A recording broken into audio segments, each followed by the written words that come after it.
Sasaku, ko sasa, sayangku,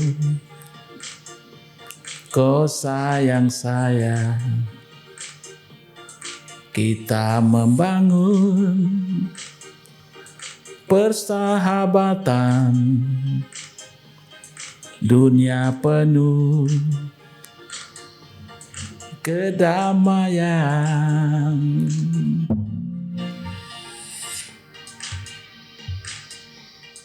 Oke.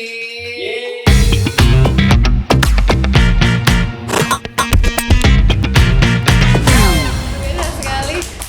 Bapak lagunya begitu luar biasa. Kalau boleh tahu, ini tadi spill-spillnya adalah lagu ciptaan Bapak Albert Yoko. Ya, karena ini kita diundang oleh anak-anak yang punya klub rap, musik rap. Lalu kita duduk menyaksikan mereka, terus mereka undang kita ke depan, disuruh langsung ciptakan Satu buah lagu menurut kita. Yang penting temanya persahabatan dan kedamaian. Persahabatan dan kedamaian. Dengan model muatan kearifan lokal, makanya kita pakai sasako, ko sasa. Itu artinya sayangko, ko sayang saya, supaya kita bersahabat dan dunia penuh kedamaian. Dunia penuh kedamaian, luar biasa sekali. Selamat datang Bapak Pendeta Albert Yoko di program kita Tong Baronda. Kita ingin membawa keliling budaya-budaya Papua agar orang bisa mengenal lebih mendalam. Orang tidak hanya mengenal Papua dari lapisan paling luar, tapi kita cinta Papua, kita cinta Indonesia dengan semua keberagaman budaya yang ada. Dan salah satunya adalah kita buka dengan sebuah lagu yang luar biasa sekali dengan persahabatan, perdamaian. Tapi memang ini menjadi satu hal yang menarik Bapak, karena musik timur itu selalu mendapatkan posisi tersendiri di hati masyarakat di Indonesia, karena musiknya yang begitu riang, kemudian penuh energi yang membahagiakan. Jadi meskipun bait liriknya kadang bahasa anak sekarang adalah galau, tapi kita bawaannya pengen joget. Nah, itu salah satu hal yang memang menarik dari musik timur. Salah satunya adalah Papua. Dan ini Bapak menciptakan satu buah lagu yang maknanya luar biasa sekali, persahabatan dan perdamaian. Apa inspirasi saat itu, meskipun Bapak diminta istilahnya tiba-tiba nih naik ke atas panggung, kemudian terinspirasi untuk membawa makna persahabatan dan perdamaian. Apakah ini menjadi satu harapan dan juga ruh dari masyarakat di sana, Pak? Ya, ini kita semacam pesan ya. Kan hampir di era sekarang ini egosentris muncul terlalu kuat. Dan juga hampir-hampir kita kembali ke rasisme dulu seperti black and white, apartheid dan sebagainya ya gitu. Nah, supaya kita tidak jatuh ke situ, nah kita buatlah musik rapnya seperti itu. Sayangko, ko sayang saya. Ya, kita semua saling sayang. Supaya saling kita jaga. Bersahabat dan dengan persahabatan itu kita harapkan dunia itu damai gitu. Dunia itu damai. Memang kalau kita ngobrol dengan Pak Pendeta ini bawaannya damai, adem. Bapak, ini satu hal yang menarik bagi kami, bagi saya terutama melihat satu portofolio Bapak sebagai seorang pendeta yang memang selama ini istilahnya mengabdikan diri kepada masyarakat, di tengah-tengah masyarakat, memberikan satu keteduhan, kepercayaan kepada masyarakat. Saya yakin itu menjadi satu jalan panjang, apalagi tadi Bapak menyampaikan mungkin kita tidak pernah bisa melupakan adanya sejarah masyarakat di Papua yang tadi Bapak menyampaikan. Mungkin dulu kita masih mengalami hal yang namanya rasisme, tapi udah saya yakin dan saya percaya dunia sekarang sudah jauh berkembang ya Bapak ya. Nah, tapi kan pasti ada masa-masa itu. Kemudian untuk berada di tengah-tengah masyarakat, memberikan satu nilai-nilai iman di tengah-tengah masyarakat. Ada perjuangan panjang nggak sih Bapak sehingga mungkin sekarang jalan perjuangannya agak sedikit berbeda, tapi saya rasa ada kesamaan dalam membersamai masyarakat di Papua. Ya, kalau background saya dari pendidikan teologi, kalau pendidikan teologi di Papua itu kan kita belajar juga soal misiologi, sosiologi, juga sampai ke kepercayaan-kepercayaan suku. Nah, kemudian kita dapati di sana tentang 357 suku etnik Papua. Itu kan persahabatannya nggak ada karena konteks untuk berkomunikasi udah putus. Nah, karena itu misalnya saya sebagai orang Sentani itu bahasanya berbeda dengan tetangga saya yang kampungnya lain gitu. Jadi perbedaan untuk menjadi semacam terisolasi oleh perbedaan itu di suku Papua itu sangat hidup. Nah, karena itu dikomunikasikan. Ketika kita menjadi guru, menjadi suster, mantri atau tokoh agama, kita membangun universalismenya. Dan universalisme itu kita pelajari konteks budaya lokalnya. Apa sih yang menjadi perbedaan dengan suku sana, suku sini. Jadi konteks rasis atau apa itu, ya di antara suku-suku Papua sendiri dulu hidup sekali. Dengan adanya perang suku, kanibalisme. Itu kan akibat dari kau itu bukan manusia, saya manusia. Jadi kalau Anda masuk di wilayah saya, ya harus dilenyapkan. Nah, gimana di situ pendidikan secara religi, ya, terus kemudian edukasi umum. Nah, itu kita bangun budaya yang baru. Nah, kalau saya inspirasikan itu di lagu seperti tadi, kan orang bisa hidup bersama kalau saling sayang gitu. Betul. Nah, konteks sayang ini kan konteks persaudaraan, konteks nilai-nilai kemanusiaan dan membangun persahabatan. Kalau persahabatan ada kan pasti kedamaiannya ada. Dan itu jalan panjang sih. Kalau saya tamat dari sekolah teologi, pergi menjadi calon untuk jadi pendeta, itu saya pergi ke 11 suku yang beda bahasa dengan saya. Meskipun di satu Papua tapi ada 12 bahasa yang berbeda. Ya, itu dari 357 itu. Saya ditempatkan pertama mengabdi di konteks 11 suku. Dan itu jaraknya jauh, hampir 400 km lah dari kampung saya. Hanya menggunakan pesawat aja. Dan konteks itu konteks analfabetis. Sukunya masih berpindah-pindah, masih berperang. Jadi kita bekerja dari awal itu untuk membangun sekolah kecil. Kalau di Papua kita bilang itu sekolah peradaban. Kenapa kita sebut sekolah peradaban? Karena dia dari saling berperang, tidak saling terima. Kita coba membangun unity. Dan itu bagi dia sebuah peradaban baru. Nah, di situ kita memperkenalkan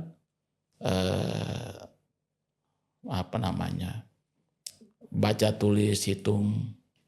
Jadi mulai dari dasar. Situ. Nah, jadi kita tidak bangun Papua langsung dengan religi. Kita justru bangun pendekatan agama tidak. Kita datang sebagai agama. Tapi konteks yang kita ketemu nggak bisa nyambung.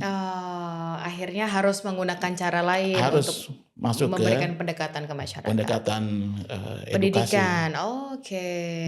Jadi tempat ibadah dari hari Senin sampai Sabtu itu jadi sekolah.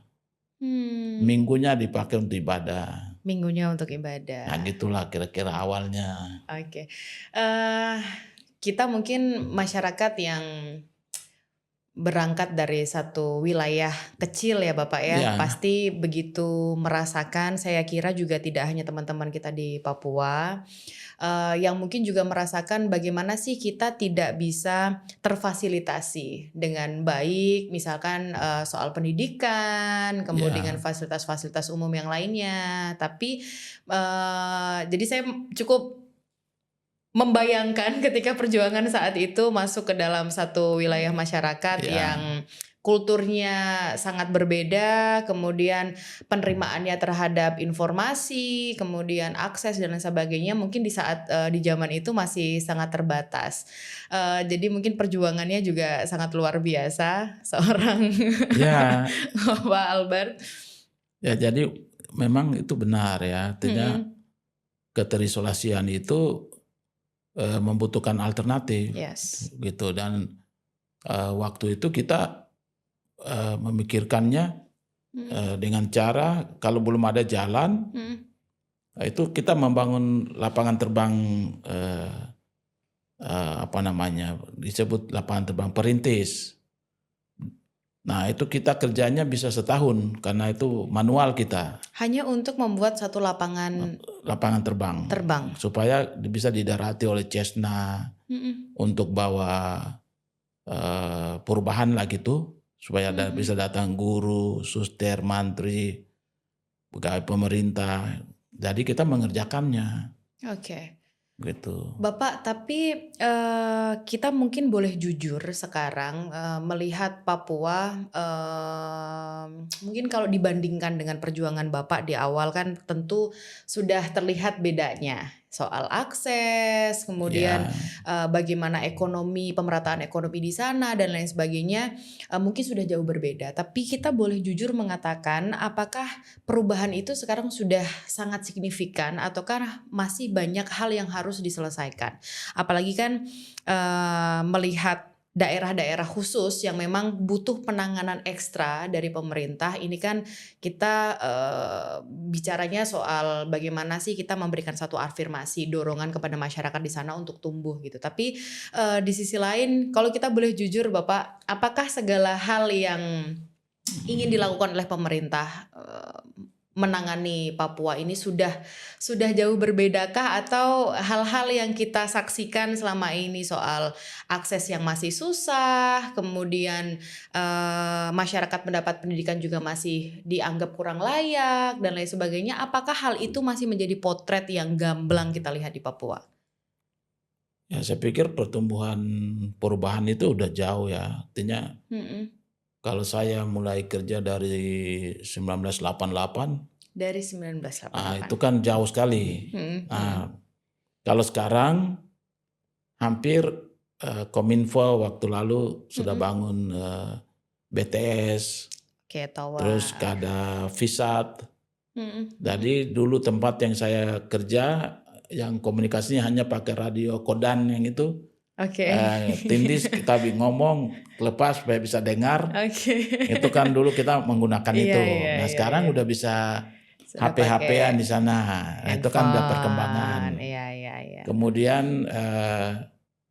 pemekaran provinsi dan pemekaran Wilayah. kabupaten. Mm-mm, mm-mm, mm-mm. Jadi yang dulunya jauh untuk dibangun, Mm-mm. sekarang udah bisa dibangun di tempat. Oke.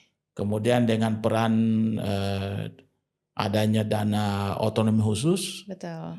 itu membuat pemerintah daerah bisa memberi beasiswa kepada putra asli Papua Mm-mm. dengan pola asrama di kota-kota di Papua maupun di luar Papua sampai ke luar negeri. Ini kan udah jauh nih, udah bagus sekali Iya. perkembangan itu.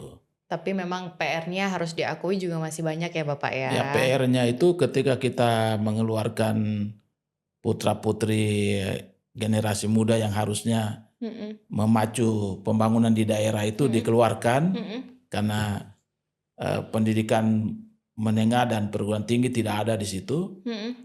Setelah tamat itu banyak juga nggak kembali. Oh, Oke, Nah, jadi sudah nyaman di kan Jakarta misalkan. Jakarta, terus di Jayapura, di itu, Mhm. sehingga kalau mereka mau menjadi indikator atau fasilitator pembangunan, Mhm. harus punya jiwa pengabdian. Oke. Nah, seperti kita dulu, kita tamat sebagai sarjana di kota, Mhm. tapi kita mengabdinya ke pedalaman. Mhm. Mereka itu kita yang keluarin ke kota, gitu. Jadi kita membangun pendidikan dasarnya, kemudian ke kecamatannya itu ada sekolah formal, Oke. ke pusat kabupaten ada SMA-nya. Mhm. Nah, kita kirimlah ke sana. Oke. Nah, sesudah jadi, ya harusnya mereka balik. Tapi kebanyakan kan dapat kerja di kota, udah tinggal di situ. Sudah enggan untuk balik ke kampung halaman. Ya, gitu. Tentu ini menjadi satu PR besar bagi pemerintah Ya. yang memberikan satu formulasi ya sebenarnya Ya. Bapak ya untuk mendorong teman-teman anak-anak muda di sana untuk ya sudah kita harus keluar mencari ilmu sebanyak-banyaknya, mencari pengalaman. Kalau yang suka berbisnis ya berbisnis, tapi catatannya harusnya balik ke kampung, membenahi kampung, Ya. wilayah dan lain sebagainya. Bapak, tapi kalau boleh bertanya, mana pendekatan yang paling cocok untuk membangun Papua? Apakah kita harus membenahi sumber daya manusianya terlebih dahulu, ataukah kedepankan pembangunan infrastrukturnya? Ya, kalau waktu lalu kita mengerjakannya hampir bersamaan. Oke. Karena mau keadaan berubah, maka kita bangun fasilitas utama, misalnya untuk komunikasi itu kita bangun antena radio SSB itu. Lalu sesudah itu kita bangun lapangan terbang, karena itu kita anggap yang bisa mengubah situasi nanti. Nah, sesudah itu kita melakukan investasi SDM, mengirim anak-anak dari tempat itu pakai pesawat itu bawa ke kota. Oke. Lalu biasanya juga kalau pesawat itu bawa sesuatu ke daerah terpencil itu, dia keluarnya harus membawa hasil bumi. Jadi ada pisang atau apapun yang dihasilkan oleh petani lokal di situ, ya dibeli dan dibawa ke kota. Oke. Jadi biar roda ekonominya juga begitu. berjalan. Oke. Itu dulu kita udah bangun udah lama. Cuma memang sekarang saya pikir pemerintah udah banyak sampai ke sana, tapi perhatian kepada situasi yang seperti ini belum baik ya gitu. Dia masih membenahi infrastruktur, dan infrastruktur itu akhirnya menyebabkan banyak konflik. Dan apalagi kalau ada kepentingan pemilihan kepala daerah dan sebagainya, konfliknya berkepanjangan. Nah udah, yang dulu kita lakukan baik-baik itu sudah seperti terabaikan gitu. Jadi harus memulai dari nol lagi. Ya, jadi konsep jadi pemimpin untuk membangun itu, persepsi itu harus diperbaiki. Jadi kalau boleh memilih ya kita nggak boleh berat pada satu pilihan ya Bapak ya. Jangan hanya membangun infrastrukturnya, tapi lupa akan membangun sumber daya manusianya. Jadi antara dua poin ini harus berjalan secara bersamaan, harus seimbang. Jadi kalau membangun manusianya, penuhi juga untuk pembangunan infrastrukturnya. Pun kalaupun ingin membangun infrastruktur di sana, ya mau tidak mau harus kita akui tidak mudah nih kita mau jalan-jalan ke Papua juga. Kenapa harga pesawat ke sana mahal? Karena kan ini ngomong jarak, infrastruktur dan lain-lain ya kan. Ini kan jadi kalau kita ngomong buka lapangan destinasi wisata di Papua misalkan. Mungkin kita yang ada di Jakarta juga berpikir nih 5 juta ke Papua apa mending kita keluar negeri ya. Nah ini kan juga menjadi satu PR ya Pak sebenarnya, apakah memang dengan kita menggembar-geborkan atau kita mendorong untuk pariwisata Papua ini bisa meningkat, bisa berkembang, tapi masyarakat diberikan pilihan yang cukup sulit untuk datang ke sana, misalkan dengan ongkos yang cukup mahal. Betul. Ini kalau kita sekali terbang ke Papua kira-kira 5 juta hanya untuk sekali berangkat kan? Ya, betul. 5,7. Ya sekian. Jadi pulang pergi bisa sampai 12 juta. 12 Jadi juta. kayaknya kita juga mungkin nggak hanya saya tapi masyarakat lain yang ingin menikmati indahnya wisata di Papua juga mungkin akan oke, kita akan menabung dulu kayaknya. Artinya mungkin ini menjadi perhatian pemerintah juga Bapak kan kita ingin bagaimana pemerataan ekonomi juga bisa berjalan. Salah satu poinnya saya yakin adalah di pariwisata. Gimana sih pariwisata itu bisa mendorong tumbuh kembang ekonomi di sana. Nah, tapi kan ini menjadi satu PR kita bersama nih. Membangun infrastruktur dengan sumber daya manusia juga harus berjalan seirama. Kalau saya dulu ke Korea Selatan misalnya, itu kan ada semacam pembagian ya. Misalnya seperti kita Garuda, kalau mereka Korea Airlines itu terbangnya dari ibu kota negara ke luar. Sedangkan dari provinsi ke ibu kota, misalnya itu ada provinsi Busan misalnya, itu Busan Air. Nah kita di Indonesia belum sampai ke situ. Misalnya perusahaan daerah harus punya pesawat, sehingga dia mempermudah ekonomi itu. Akses transportasinya. Itu. Jadi dari Jayapura ke Jakarta, ya lebih baik Papua Air lah gitu. Papua Air. Nah ini harus didorong. Nah gitulah kira-kira ya. Supaya ada Papua Air biar memudahkan mode transportasi ke Papua. Ini boleh disetujui juga nih. Boleh disetujui. Tapi kita nggak tahu juga apakah rancangan anggaran ada yang mendukung itu. Tapi wallahu alam kita nggak pernah tahu. Tapi kalau itu justru bisa menjadi satu peluang untuk kita membuka pintu berkembangnya ruang ekonomi di sana, ya semoga pemerintah menjadikan perhatian. Kalau di Badan Pengarah Percepatan itu kan kita lagi temanya itu bagaimana mengurangi beban APBN dengan meningkatkan pendapatan asli daerah. Nah, salah satunya di moda. Berarti akan didorong Papua Air untuk memudahkan transportasi ke Papua. Hidupnya perusahaan daerah. Kita doakan secara bersama-sama itu. Supaya kita ke Papua nggak harus ongkosnya sama kayak lebih 2 kali kita ke Thailand. Dan saya pikir monopoli harus dikurangi.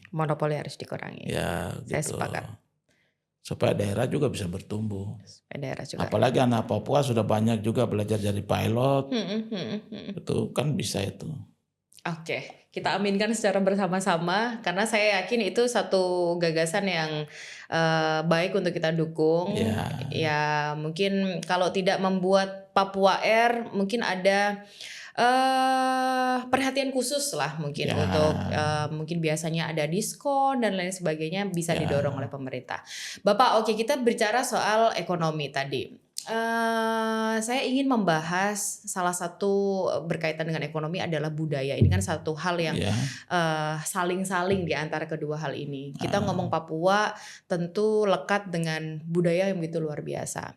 Nah, salah satu alasan atau ini juga by riset, salah satu indikasi kenapa kita selalu membicarakan Papua ini sebagai satu ruang yang dianggap mungkin masyarakat merasa terasingkan dan lain sebagainya adalah salah satunya kurangnya ruang untuk teman-teman di sana ini memberikan ruang ekspresi untuk budaya. Apakah ini benar Bapak? Ataukah memang sudah ada ruang yang cukup untuk teman-teman ini menyalurkan kreativitas untuk berbicara soal budaya Papua dan lain sebagainya? Ya saya lihat gini ya. Kan namanya saja ruang-ruang kreativitas ya. Jadi ruang kreativitas itu sebenarnya tidak boleh terlalu bergantung pada sesuatu di luar daya kita. Jadi kalau orang mau kreatif terhadap budayanya, ya dia harus membangun kreativitas itu dari kelompok di mana dia ada. Oke. sehingga terpromosi. Kalau biasanya kan pemerintah itu dapat menopang sebuah organisasi untuk promosi budaya kalau dia betul-betul tampil. Nah, seperti baru-baru di Kota Jayapura kita di Hari Budaya kemarin kan diberi penghargaan-penghargaan kepada individu maupun kelompok yang sudah 50-an tahun menjadi orang yang berkreasi di bidang budaya. Nanti coba lihat penghargaan itu pada bulan Agustus kemarin. Saya ikut hadir juga memberi penghargaan itu. Karena sudah diikuti, ada yang seperti seorang ibu dia menguasai 6 bahasa. Bahasa ibunya, bahasa Indonesia, bahasa Inggris, bahasa Jepang, bahasa Belanda, dan dia menjadi orang yang mencoba mengajar anak-anak di kampung. Nah, terus ada satu lagi dia mengembangkan bahwa budaya itu identitas dan integritas saya. Lalu dibangunlah cara menabuh tifa, memainkan musik, lagu, sudah 50-an tahun juga. Dan mereka diberi penghargaan. Lalu ada yang mengukir. Nah, seperti itu. Jadi saya pikir ada sesuatu yang tidak boleh terlalu menggantungkan harapan itu pada hal di luar. Kalau orang mau kreatif, ya tunjukkan kreativitasmu. Ini jadi tidak bisa kita menggantungkan kepada satu dorongan ya Bapak ya. Mau nggak mau kita juga harus bergantung pada diri sendiri. Kita sejauh apa sih kita mau bertumbuh gitu kan istilahnya. Bapak, tapi kalau dari pengalaman bertahun-tahun menjadi seorang pendeta, apakah Bapak melihat ada satu celah atau satu pintu kombinasi antara iman dengan kebudayaan? Ini kan satu hal yang mungkin kita tidak pernah bisa membayangkan dalam satu kelompok, suku misalkan. Ternyata memang pendekatan yang bisa digunakan lebih baik daripada hal yang lain adalah bagaimana sih pendekatan iman dan juga budaya untuk merangkul. Kemudian ya kita kan selama ini masih bisa duduk berdua bersama, bertetangga, bersosialisasi karena kita punya keyakinan yang sama bahwa ya kita punya budaya yang sama, entah itu misalkan kalau keagamaan ada yang berbeda tapi kita punya satu nilai yang kita sama-sama saling pegang misalkan. Tapi kalau di Papua adakah hal yang justru menjadi indah, menjadi pintu antara iman dan kebudayaan ini menjadi satu pemersatu di Papua gitu Bapak? Ya pokoknya pintu masuk untuk apa saja ya. Kita mau membangun orang tertentu, itu memang kita harus mengenal dia. Nah, mengenal dia itu kan mengenal konteks budayanya. Karena pintu masuk untuk mengubah orang itu ya harus budayanya, bahasanya, kebiasaannya. Yang mana sih yang kita bisa jadikan jembatan untuk mengubah dia. Misalnya, kalau kita bertemu dalam pekerjaan misi, misalnya bertemu orang yang suka nomaden dan peramu, itu kan budaya menggantungkan hidup dari kekayaan alam, terus berpindah-pindah, tidak pernah menetap. Kalau di sini habis dia pindah sana. Itu tidak bisa kita bangun dia karena dia seperti itu. Maka kita konteksnya adalah membawa dia ke sebuah tempat, membangun sarana ibadah, lalu mengajar dia untuk bercocok tanam, lalu juga beternak. Maka dia bisa tinggal menetap. Maka budaya nomaden dan peramunya udah kita padam. Nah, itu satu. Kedua, di dalam kita berdakwah ya dalam teman-teman muslim itu kita nggak bisa masuk kalau kita belum menangkap beberapa hal dari konteks bahasanya. Kalau dia nggak tahu bahasa Indonesia, maka kita perlu guide. Nah, guide ini biasanya kita sebelum kita berkhotbah, kita udah ajarkan dia bahwa nanti Bapak akan bicara ini, nanti you jelaskan dulu, Bapak bicara lagi, you jelaskan lagi. Nah itu, jadi itu pintu-pintu masuknya gitu. Jadi nggak bisa kita bangun seorang manusia tanpa mengenal siapa dia itu. Siapa dia? Nah sekarang misalnya dalam konteks di kota yang udah majemuk, misalnya kalau di gereja itu ada Toraja, ada Batak, ada Jawa, ada Chinese. Misalnya sekarang mereka udah buat konteks yang disebut tata ibadah berdasarkan konteks budaya. Misalnya minggu ini mereka tampilkan semua lagu bahasa Toraja. Nah, mungkin minggu depannya bisa bahasa Batak. Nah, gitu-gitu mereka membangun kebersamaannya dalam konteks iman dan budaya itu. Iman dan budaya luar biasa sekali. Memang pendekatan yang paling baik adalah pendekatan dari hati ya Bapak. Mengenal siapa diri itu kan harus gitu. Menggunakan hati. Kalau kita tidak tahu siapa lawannya, ya mungkin nggak bisa kita mendekat satu sama lain. Ya hal-hal lain misalnya yang kita temukan di manusia belum berpengetahuan dan berpendidikan, konteks tradisional itu kan cukup banyak. Misalnya mereka belum tahu hukum formal dengan baik. Jadi mereka bisa kawin di bawah umur. Terus juga ada budaya lain, misalnya dulu saya ketemu di Mamberamo itu misalnya bulan purnama, itu mereka biasa melihat bulan itu untuk kebiasaan tukar istri.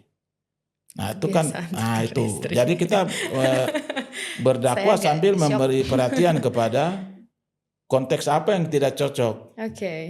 Nah disitulah kita mengubahnya, bahwa Anda kalau lakukan ini di kota, Anda masuk penjara, dihukum nanti. Jadi kesadaran itu dibangun berdasarkan konteks budaya lama yang perlu dibarui. Jadi dulu masih ada budaya tukar istri. Ya, jadi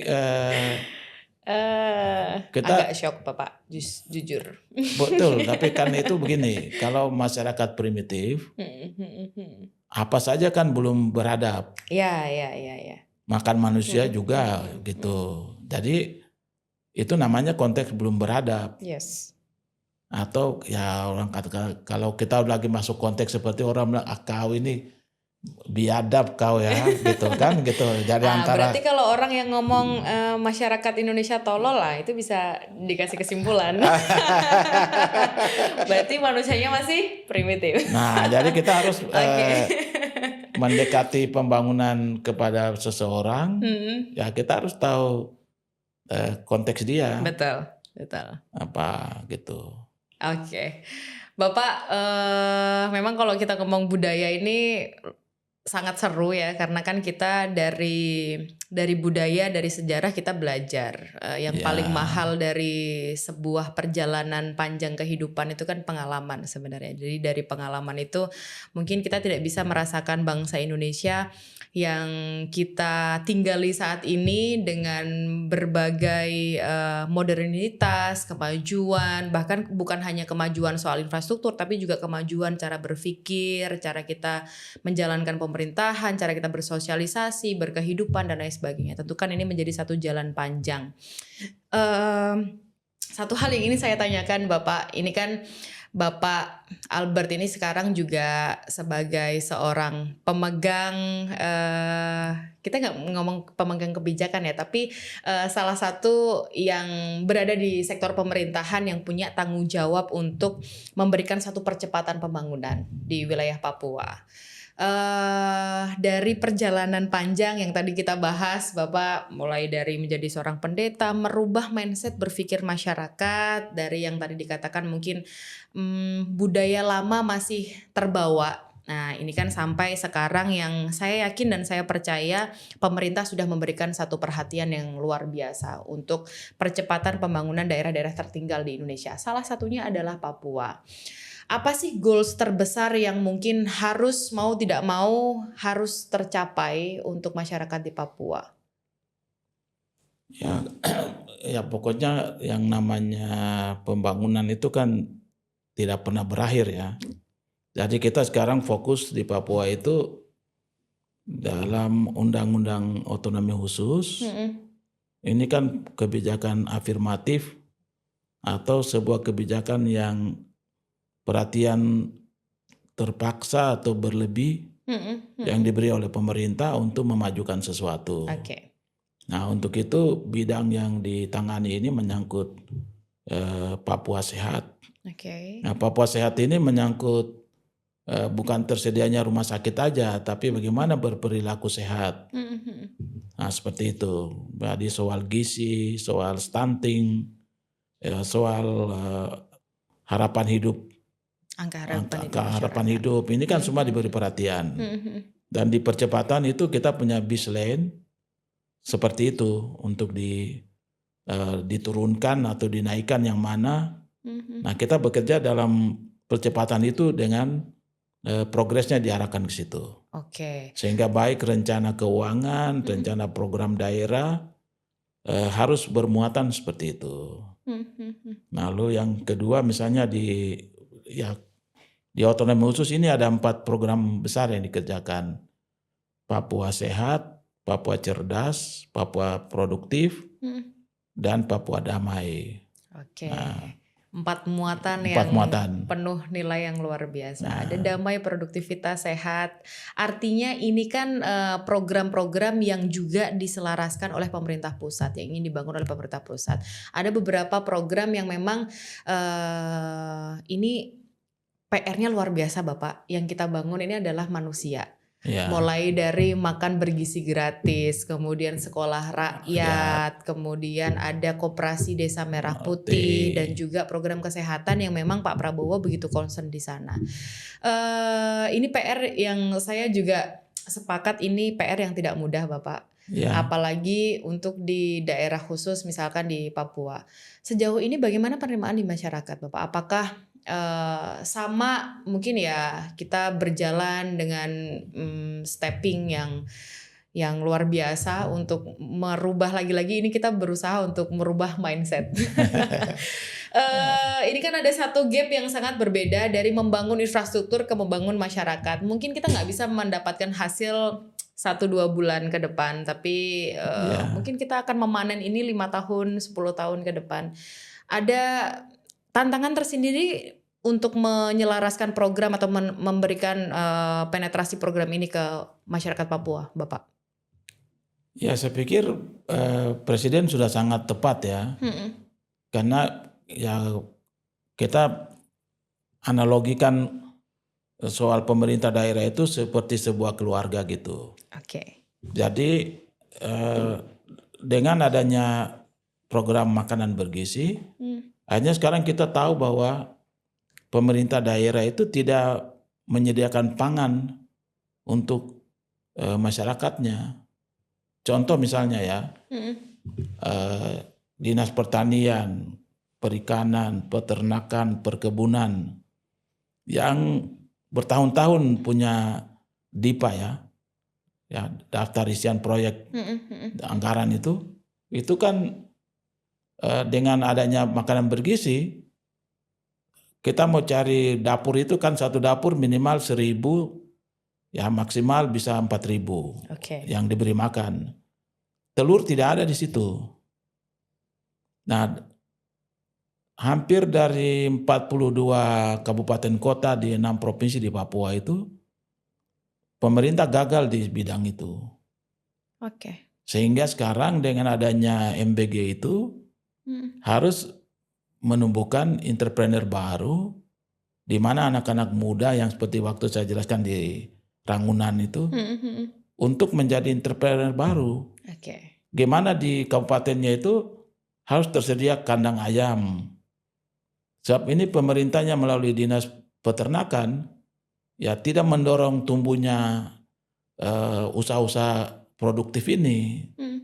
Gitu. Jadi apa yang dilakukan oleh Pak Presiden, saya pikir dia harus menabrak kelasiman yang menghabiskan dana APBD di daerah tanpa ada pertumbuhan ini. Nah, jadi ada timbal baliknya. Terus kedua, harus dilakukan database terhadap kedudukan sosial masyarakat, prasejahtera, sejahtera. Oke, Terus apakah klasifikasi itu. setiap pagi anak pergi sekolah makan atau tidak? Dia harus didata. Karena ini yang mendorong hal itu terjadi. Oke. Nah, nanti dengan program MBG anak sudah makan di sekolah. Terus program ini juga untuk ibu hamil, untuk balita, untuk lansia. Nah, kalau itu masuk lagi, produksi daerah dalam bidang pangan itu tidak kuat, maka dia tidak bisa memberi makan. Betul. Nah, inilah orang tua yang suami istri yang tidak sanggup memberi makan anak-anaknya, ya kita analogikan begitu. Sebuah pemerintah daerah. Nah, karena itu ini tidak hanya kita dapat tantangan menyediakan makan, tapi ya ini kolektif ya, kolegial harus ditangani.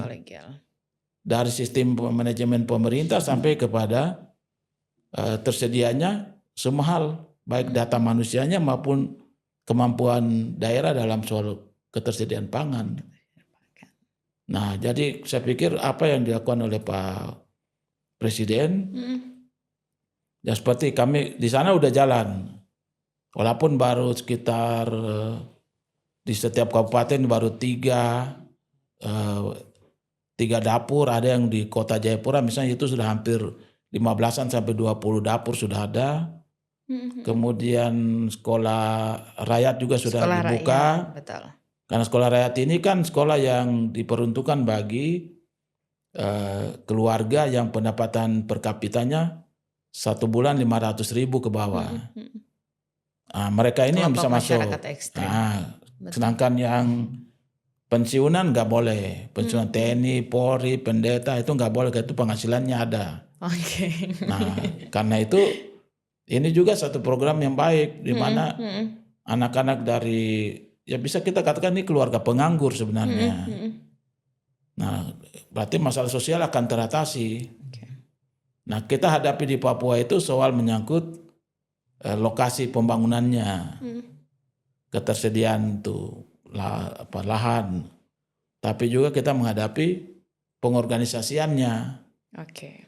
Lembaga-lembaga yang bertanggung jawab itu seperti apa, baik badan pengarah maupun ini kan hampir ditangani lewat Kementerian Pertahanan Keamanan, begitu. Dari pengorganisasian ini juga jadi hal yang harus ditangani gitu. Karena ya lagi-lagi treatmentnya mungkin agak berbeda ya Bapak ya. Yang penting sekarang itu kan dihubungkan dengan efisien anggaran, efisiensi. Betul. Jadi istilah Pak Presiden itu kita kurangi dulu lemak-lemak pada pimpinan. Kan pimpinan ini kan. Betul, itu satu kebijakan yang saya rasa juga sangat makanya baik. Kalau pemerintah daerah seperti anggap itu bermasalah, sebenarnya kita harus katakan bukan bermasalah. Justru ada banyak duit, Anda tidak buat apa-apa. Sekarang ada duit sedikit, nah coba Anda buat apa-apa. Ya gitu. Ini tantangan yang luar biasa. Bapak, kurang lebih 1 jam kita ngomong yang serius-serius. Saya ingin mengakhiri obrolan yang luar biasa ini. Tadi kita sudah banyak membahas terkait dengan budaya di Papua, perjalanan panjang Bapak sebagai seorang pendeta, memberikan satu pengajaran kepada masyarakat tentang iman, budaya dan lain sebagainya. Tentu semoga bisa menjadi satu gambaran yang baik, satu cerminan yang baik bagi kita semuanya. Kadang kita tidak memahami, kita tidak sadari bahwa keluarga yang paling dekat kita bisa belajar dari sesama, orang sesama. Dari Bapak kita mungkin bisa mencari cerminan di tengah situasi kondisi hari ini. Memang kita perlu belajar bagaimana keluar dari jeratan konflik yang mungkin kita tidak sadari terjadi di antara kita sesama rakyat Indonesia. Dan mungkin pendekatan iman, pendekatan budaya bisa menjadi satu pintu masuk dan pintu keluar untuk kita sama-sama saling bisa duduk bersama ini. Bapak, tapi sebelum kita menutup obrolan panjang kita mengenai Papua dan segala hal yang indah tentang Papua, boleh nggak sih diberikan 3 hal tentang Papua. Saya ingin berangkat dari kuliner. 3 rekomendasi kuliner ala Pak Albert Yoku yang harus dicoba oleh masyarakat dari Papua. Ya, kalau kuliner ciri khas Papua itu pertama aneka kue sagu. Oke, itu rekomendasinya Ya. yang paling Bapak suka. 3 kue sagu. Aneka 2 kue sagu. Kedua ukiran-ukirannya. Tahu ukiran bisa dikonsumsi? Oh sorry. Makanan, kita ke Oh, kuliner makanan. dulu, kuliner. Oke, sorry. 3 kuliner. Ya, saya pikir sekarang kita juga udah kembangkan buah merah misalnya. Oke, 2 buah merah. Buah merah. Terus ketiga pengembangan kopi. Oh, berarti 3 yang harus dicoba. 1 sagu, kedua apa namanya tadi buah merah. Yang pertama yang harus dicoba adalah kopi. Ini kopi yang paling sangat familiar sekarang di kalangan masyarakat Indonesia yang FOMO tentang kopi ini harus coba kopi Papua. Oke. Sekarang 3 rekomendasi spot pariwisata di Papua. Kita kan selama ini hanya mengenal Raja Ampat nih Bapak. 3 spot wisata menurut Pak Albert Yoku yang harus didatangi oleh masyarakat. Festival Balim itu di Papua Pegunungan ya. Papua Pegunungan. Itu ada tariannya, tapi juga ada rumput Mei, itu rumput ungu. Nanti bisa cari seperti lampu tadi. Itu pada bulan Mei itu festivalnya. Terus kedua, nomor 2. ya kita bisa lihat Festival Danau Sentani. Festival Danau Sentani. Itu selalu ada di setiap bulan Juni ya kalau nggak salah. Oke, jadi kalau ada Festival Danau Sentani harus kita kunjungi. Ya, tepatnya di Danau Sentani dong pastinya. Ya, ketiga. Yang pertama kan tadi sudah ketiga. Yang pertama? 3, 2, 1. Oh, 3, 2, 1. Yang pertama, pokoknya mendaki Gunung Kartens lah. Mendaki Gunung Kartens. Ya, ini supaya lihat salju abadi di sana. Oh iya, ini biasanya jadi omongan anak-anak nih. Kalau mau salju nggak usah jauh-jauh keluar negeri. Di Indonesia juga bisa ngelihat salju. Tapi di Papua. Oke. 3 kuliner, 3 spot wisata. Apalagi yang menarik dari Papua? 3 rekomendasi musik dari Papua. Apa? Ya kalau musik yang paling Bapak favorit deh kalau gitu. Harus kita perhatikan misalnya musik dari wilayah Papua Pegunungan. Boleh sebut satu jenis lagunya? Ya pokoknya seperti dia nyanyi kan biasa kan dia tarik itu. Kan itu ya. Oke. Itu kalau di itu Papua Pegunungan. Kedua musik wilayah Saireri itu dengan lagu-lagu Yospan ya. Oke. Nah terus ketiga ya ada tarian adat. Pakai tifa. Nah, gitu. Tifa itu yang selalu kita tahu sebagai salah satu alat musik khas Papua. Jadi kalau ada tentang Papua, kalau nggak ada tifanya kurang afdol bahasanya. Gitu. Luar biasa sekali Bapak, terima kasih. Kurang lebih 1 jam kita sudah ngobrol-ngobrol panjang mengenai Papua, kebudayaan, dan mungkin ada rekomendasi-rekomendasi khusus yang Bapak Albert rekomendasikan kepada teman-teman semuanya, mulai dari kuliner, kemudian ada spot-spot wisata yang bisa dikunjungi, dan mungkin bagi pendengar musik setia Papua ada beberapa rekomendasi yang mungkin bisa kalian coba. Bapak sekali lagi terima kasih. Semoga dari Papua kita juga bisa belajar mengenai keberagaman, persatuan, perdamaian sesuai lagu Pak Albert Yoku. Terima kasih, sampai jumpa di episode selanjutnya. Oke.